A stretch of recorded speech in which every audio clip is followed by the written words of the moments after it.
Kutrend si issue. Lazima tu ukicheza vizuri ita trend. Lakini pia pride pia mimi sikuangi na pride. Tucheze tu hapa tukimaliza. We go back home. Sijaeka pride kwa kichwa. Ndio maana na perform vile na perform. Juu ukiweka pride kwa kichwa, you can't play. Huwezi cheza. Utakuwa unachezea jina. Na mimi sitakuchezea jina last year. Hii ni mwaka mwingine.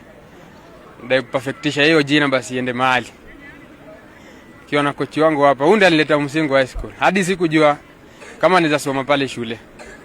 Lakini mimi nataka kochi wangu ndiye aliniweka hapo. Hadi nikienda mahali siwezi msahau. Juu yeye ndiye amenitengeneza. Hadi sasa hivi niko hivi na trend. Nimepitia kwa coach Mwinamu. This is my last year. Na this last year siwezi muangusha. Mimi kama captain mwaka wangu ya mwisho hii siwezi muangusha. Lazima nibebe trophy na yeye.